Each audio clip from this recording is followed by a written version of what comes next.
Welcome to the DCTV News at Noon program. I'm Kelsey Kiesling. And I'm Kendra Cook. Dolores County Broadcasting Network is the producer of DCTV with support from the Southwest Colorado TV Translator Association. If you have a news topic or event you'd like to see covered, give us a call. The studio number is 677-4119. Today's show runs Tuesday at noon and is uploaded to our YouTube channel and our DCTV News at Noon Facebook page to watch on demand. Today's March 19th, 2019, and now the News at Noon. According to the Cortez Journal, a guilty verdict in a jury trial Wednesday at Montezuma County Combined Courts resulted in the defendant's family members being removed from the courtroom before being removed from the courthouse entirely. About 1:30 p.m., the jury in 22nd Judicial District Court found Brian C. Gallegos, age 42, guilty on 2 counts of felony menacing. Court records say all the defendant's family members were ordered to leave the courtroom and into the hallway, but the hearing was still open to the public. District Attorney Will Furse, in the statement to the Journal, stated after the guilty verdict that 2 members of the jury informed the judge of concerns regarding the conduct of at least 1 member of the defendant's family. The jurors were questioned and law enforcement began a criminal investigation, he stated. The jurors said the family members did not affect their deliberations or verdict. About 2:30 p.m. proceedings in the Montezuma County courtroom on the other side of the building were stalled as court security deputies were radioed about a disturbance in the hallway. In addition to at least 3 court security deputies, 5 Cortez police officers subpoenaed to testify in preliminary hearings poured out of Montezuma County's courtroom and into the hallway, along with District Attorney Will Furse and Deputy District Attorney Jeremy Reed. A court security deputy told a woman in the hallway to leave. 2 deputies then ran down the hallway toward the district courtroom and informed all members of the Gallegos family, including several small children, to leave the courthouse. Sheriff Steve Nallen said no arrests were made. Reported in the Journal, CDOT photo. Red Mountain Pass on U.S. Highway 550 could be closed for 2 more weeks as crews work around the clock to dig out the road from record snowfall and avalanches. The pass between Silverton and Ouray closed March 3rd after avalanches covered the road in up to 60 feet of snow. The Colorado Department of Transportation said Monday that last week's unsettled weather and high avalanche danger prevented crews from performing snow removal operations. On Saturday, however, CDOT was able to do some avalanche mitigation. A helicopter triggered more than 25 slide paths that had the potential of collapsing on the road. By mid-morning on Saturday, after the first of several slides had been triggered and fallen onto the closed highway, equipment operators with their arsenal of heavy machines headed down the closed road to start pushing snow out of the way, CDOT said in a news release.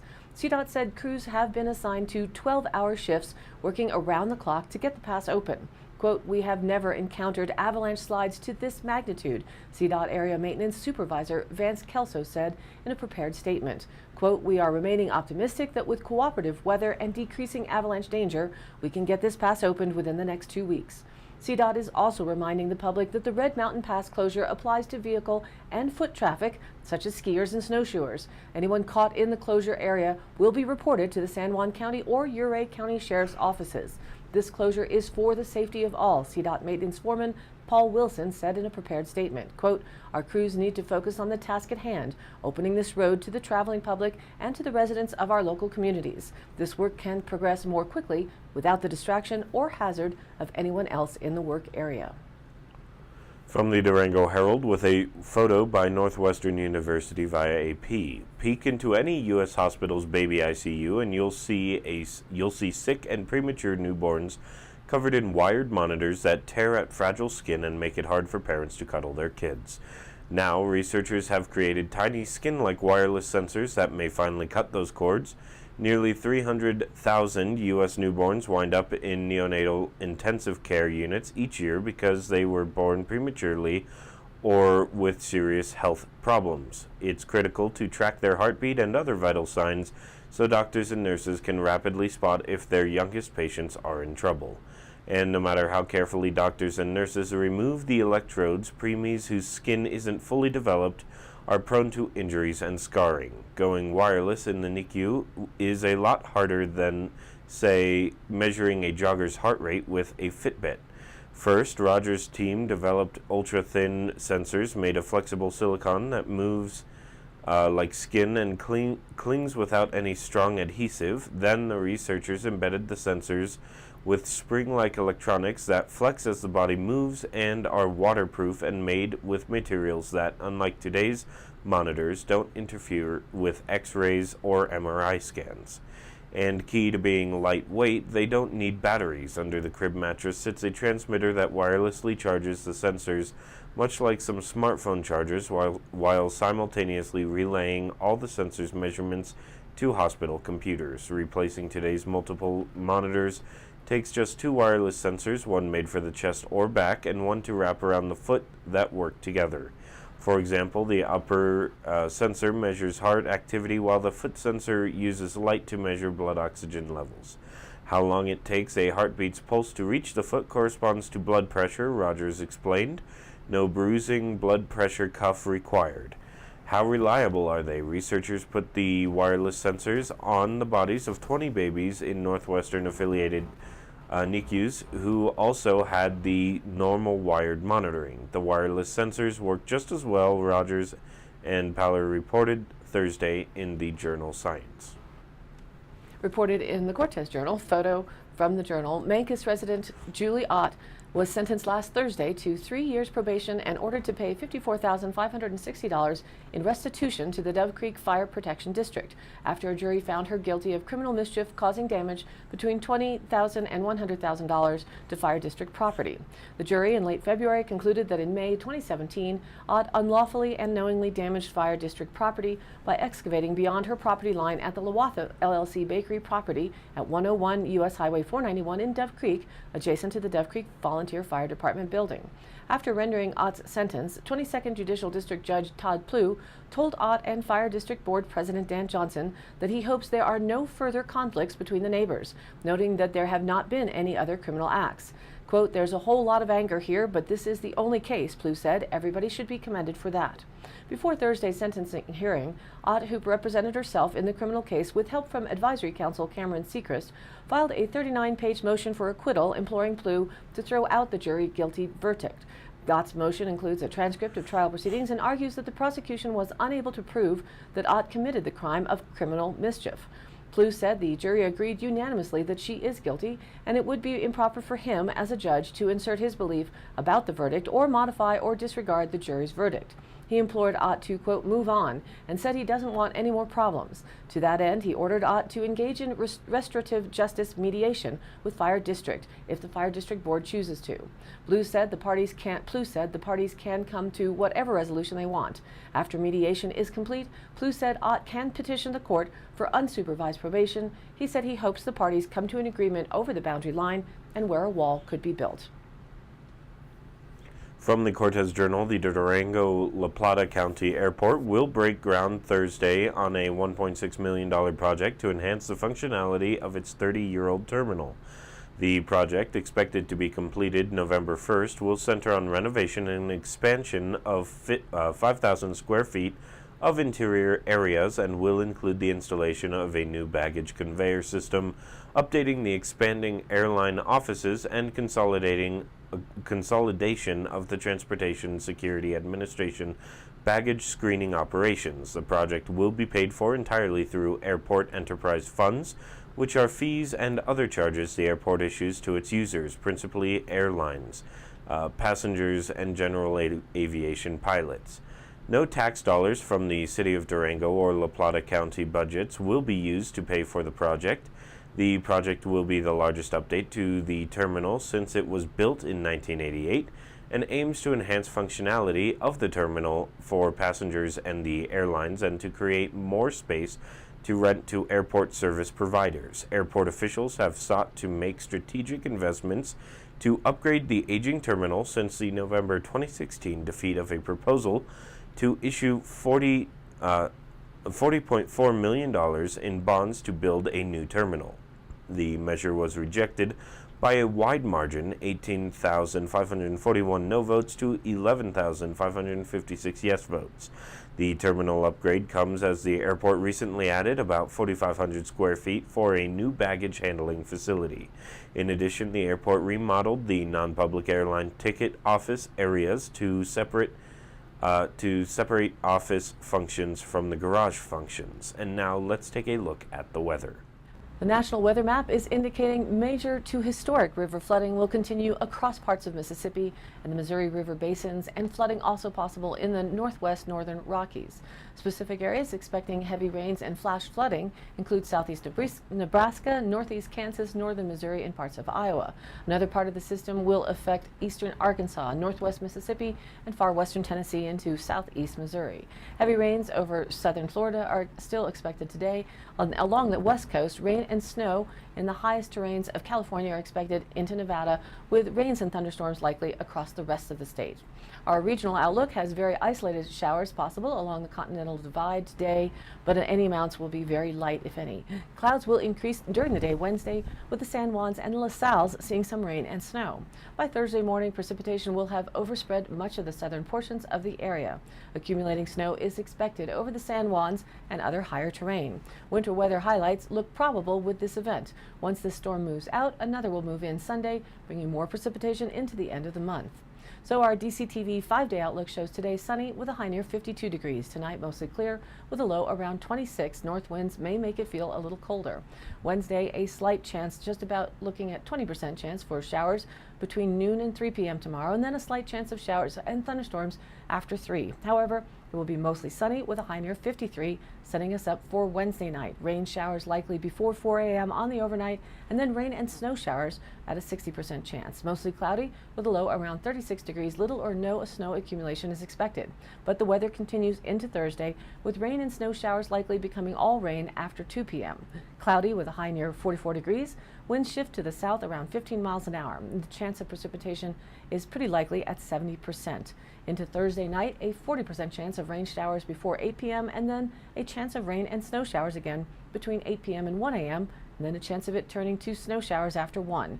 Mostly cloudy with a low around 31 degrees. Friday, we taper back off of the moisture with a 20% chance of snow showers before 1 p.m. and then a slight chance of rain showers in the afternoon. Mostly cloudy with a high near 44 degrees.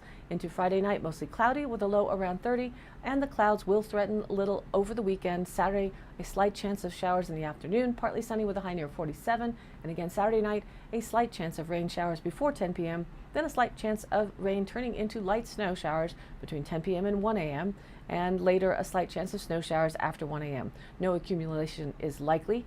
Mostly cloudy with a low around 32 degrees, and for now that looks like the end of the moisture run until later next week, so that Sunday shows partly sunny with a high near 47, and Sunday night partly cloudy with a low around 30. And now back to the news. From the Cortez Journal, regional schools are looking at new methods for dealing with troubling behavior, including adopting restorative practices that turn disciplinary actions into learning experiences that promote empathy. The new approach can break the cycle of misbehavior and reduce the risk of depression and suicidal thoughts by promoting a sense of belonging and safety among students, they say. For teachers, restorative practices can change how they deal with even small problems, such as missing homework assignments, particularly with students who live in unstable homes, said Royce Trenum, Behavioral Health Services Coordinator for San Juan Board of Cooperative Educational Services, which serves 8 school districts across a 5-county region in southwest Colorado. For example, if a child fails to turn in his or her homework and the teacher questions the student about it under the assumption the child chose not to do it, that can cause feelings of shame and judgment, especially if the child's circumstances at home prevented him or her from completing the assignment, Trenum said. A restorative approach asks teachers to question the child in private, to be truly curious about why the work wasn't completed, and to come up with other ways the child can demonstrate he or she understands the material, she said. Bayfield Intermediate School and Bayfield Middle School are 2 of 8 schools regionally that are introducing restorative practices with support from BOCES. This business article was published in the Durango Herald. Photo Jerry McBride. Technology may be moving at a pace that strains small businesses' ability to adapt, but improving technology can make businesses more efficient and even lower costs. The increasing dominance of cloud computing means businesses are freed from installation and update costs for software that runs on their own computers, said Diana Murray Vice President of Operations at ASAP Accounting and Payroll. Desktop applications are fast disappearing. Hallelujah, she told about 70 attendees at the Techknowledge 2019 conference last Thursday at the Doubletree Hotel in Durango. As software applications on the cloud evolve, she said, they increasingly allow for cross-communication, meaning businesses don't have to enter the same data multiple times over different applications, saving time and money. Millennials who grew up with the cloud technology increasingly seek employers who allow telecommunicating. She noted 68% of millennials say the ability to work remotely increases their interest in working for a firm. Besides allowing for a remote workforce, technology opens new avenues for collaboration and remote meetings that overcome geography and distance, she said. Mobile Finance has researched the sole proprietor, with even the most humble of small businesses now able to accept credit and debit cards at their plywood hot dog stands. Jessica Buell, owner of Marketing Concepts Squared, a social media marketing firm based in Durango, said users of social media are increasingly moving to the use of stories, ephemeral messages often involving photographs or videos that can be limited to reach only friends on social media networks. Story functions largely because a user can control access to a trusted group and messages disappear after a short period of time, usually 24 hours. They're increasingly gaining favor, growing 15 times faster than social media news feeds that are open to all users, Buell said. Large businesses aware of the trend already are gearing up marketing campaigns with an eye on getting them voluntarily inserted into story communications on social media. And Buell said small businesses also must begin thinking about developing their own advertising strategies to gain wider dissemination through social media story applications. The advent of new forms of communicating on social media is also spurring ever higher advertising budgets, she said.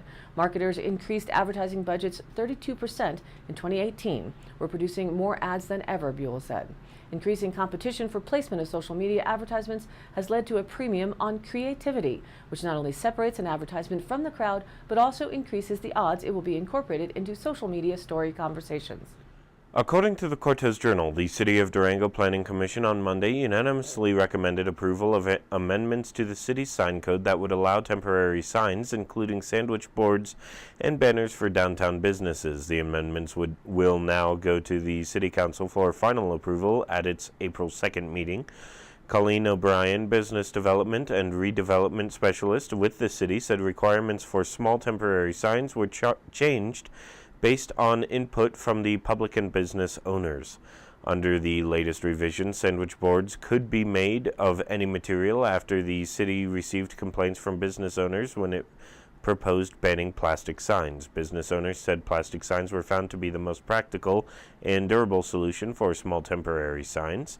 Generally, small portable signs like sandwich boards would be required to be against the wall of the business and within 6 feet of the entrance.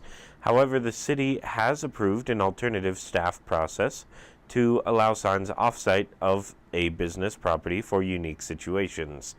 Conundrum Escape Room, 736 Main Avenue, Suite 100, which is hidden off Main Avenue and not readily visible from either Main Avenue or 7th Street, was cited as an example of a business that would be allowed to have a small portable sign placed off its property to alert pedestrians to its location.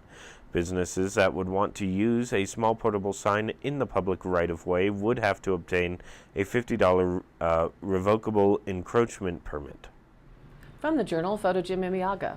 The Montezuma County Commission is considering construction of a multi-million-dollar convention center at the county fairgrounds if the City of Cortez, tourism groups, and chambers cover building maintenance and staffing costs. We believe there is a need for a convention center in our community, and the county is ready to commit to the capital cost for the building, said Commissioner Keenan Ertel. But we need buy-in from other entities on operations. The plan was presented during a brainstorming session at the Cortez Welcome Center last Wednesday, attended by Cortez and county officials, hotel managers, business, and tourism representatives. The county envisions a modern convention center positioned along a small mesa on the south side of the fairgrounds with views of Mesa Verde. Initial plans include a main meeting hall that can seat hundreds of people, a commercial kitchen, conference rooms, an outdoor amphitheater, pedestrian areas, and a green belt. The county has already begun in-house planning, including conceptual drawings and infrastructure plans to upgrade septic and electrical at the fairgrounds. A needs assessment will be conducted in the next 40 days and will include surveying at least 30 local businesses to get feedback on the idea. The size and costs have not yet been determined and need further analysis. As a starting point, estimates for a 20,000 square foot convention center would be around $4 million, said Commissioner Jim Candelaria, who previously ran a construction firm. Commissioners said they would finance the cost in-house and through grant opportunities. Donors would be sought through a fundraising campaign. The county has reserves of $28 million and is expecting more than $1 million in back taxes owed by Kinder Morgan, Ertel said. The convention center idea had support from local hotel owners and Mesa Verde Country, a tourism and marketing organization. They said one way to help cover convention staffing and maintenance costs would be through the lodger's tax, which is applied to the cost of hotel rooms. The county's lodging tax is 1.9% and the city of Cortez is 2%. Cortez Mayor Karen Sheik said that the project could benefit from a consultant or feasibility study to determine the best size. It was noted that planning and construction grants are available for such projects from the Department of Local Affairs. A convention center would attract visitors and spur the economy by filling hotel rooms and restaurants, said Commissioner Larry Don Sukla. County attractions like Mesa Verde National Park and local hiking and biking trails will help extend their stay even more. Quote, the benefit is for the local economy, Ertel said, and is not intended to generate revenue for county governments. The county eventually benefits when a healthy economy spurs population growth and people buy homes. Officials noted that the convention centers can take 3 to 5 years before they start to pay for themselves. The next meeting will be held April 17th at 9 a.m. at the Cortez Welcome Center. According to the Cortez Journal, the town of Mancos ushered in spring this past weekend with bed racing, putt-putt golf, and a giant bonfire. The annual Mancos Melt aims to brush away winter blues through a series of wacky and artistic activities, culminating in the burning of a giant wooden phoenix sculpture. Despite blizzard-like conditions earlier in the week, the sun shone brightly throughout the day Saturday when most of the festivities took place. This year marked the event's 10th anniversary, although it's only the second year of being organized by the Mancos Creative District. The melt kicked off Thursday night with a wine tasting and costume party at Olio, with work on display by local artist T.J. Zark. The artistic theme continued on Friday with a retrospective photography exhibition at Outliers Cellars, followed by live music from the band Flashback at Millwood Junction. Saturday had events going all day, starting off at 8 a.m. with a fun run walk, which was followed by a kite festival and kids costume and bicycle parade down Grand Avenue. Bed racing, a Mancos Melt favorite, came next with 5-person teams embarking on a sort of obstacle course that involved making a bed, eating a donut, and wheeling their beds down Grand Avenue. There were 2 heats of races. The Deer Hill Expeditions named the overall winner. After the races came chili tasting, a scavenger hunt, and art activities for children, and a putt-putt golf tournament, all held at various spots downtown. And the celebration wrapped up in the evening at the Mancos Brewing Company with musical entertainment provided by Billy and the Kid right before the ultimate burning of the giant phoenix. And today's High Canyon Country happenings. March 22nd, Friday. Join the Sunflower Theater for a night celebrating the 60th anniversary of Motown Records, when the KSJD DJs spin classics from Michael Jackson and the Jackson 5, Diana Ross and the Supremes, Smokey Robinson and the Miracles, Stevie Wonder, Mary Wells, Lionel Richie, and many, many more. Break out your favorite Motown style and dance the night away. It runs from 8 p.m. to 11 p.m. in Cortez. March 23rd at the Sky Ute Casino in Ignacio, it's Australia's Thunder from Down Under event, running from 6 to 11:30 p.m. with 2 shows. The first show doors open at 6, first show starts at 7 p.m., and the second show doors open at 9, and the show time is at 10.